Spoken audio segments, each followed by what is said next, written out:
Hello, my name is Ryan Perroy. I'm a professor in the Department of Geography and Environmental Science at the University of Hawaii at Hilo. I'm also the director of the Spatial Data Analysis and Visualization Research Laboratory.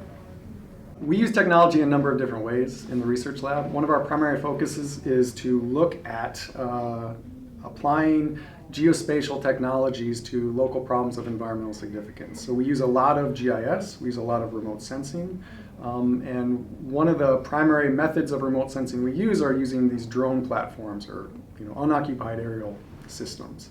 And we use an array of different types of sensors on these to collect imagery of the environment, looking for changes to forest health, looking for invasive species. But more and more we're actually starting to use these to do more active applications where we're using drones to actually sample vegetation.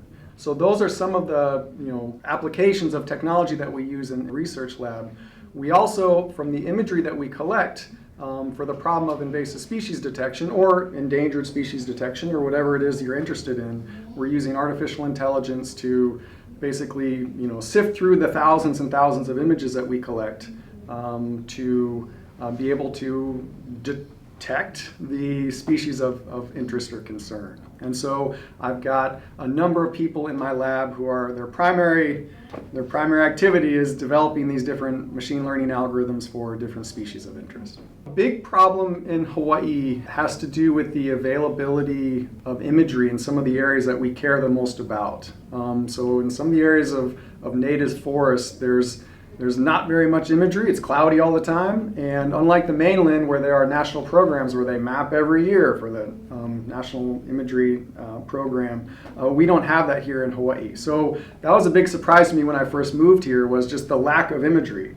And so we have been working to solve that with the use of drones. But with drones, you can only cover tens of acres, hundreds of acres. You're really pushing it with current technology, 1,000 acres on a really long day, but it's quite challenging. To get around that, because a lot of the problems are problems of scale, we now use sort of manned aviation, primarily helicopters, to map larger areas where we can get at thousands of acres or tens of thousands of acres, and even in some cases hundreds of thousands of acres. We also use satellite remote sensing to get at some of these things, but there are some spatial scale issues that come to play.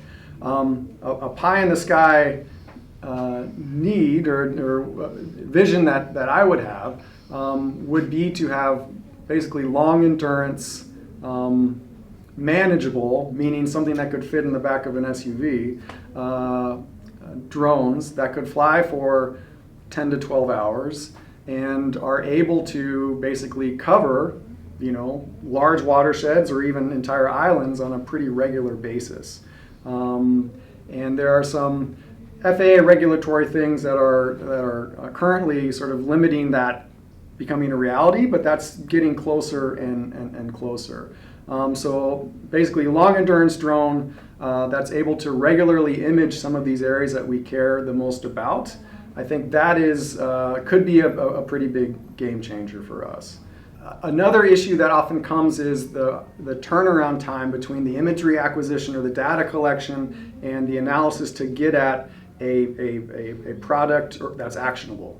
And so we've got that in mind. The machine learning algorithms can certainly help with that. And we actually have a project on Hawaii Island right now where we fly a drone looking for an invasive species. The drone lands, we run that imagery through the laptop in the field. The coordinates get kicked out, and those are given to the field techs, crews, who can walk back into the forest while we're already out there and then take those plants out. Sort of, same operation, not having to wait a long time for that to occur.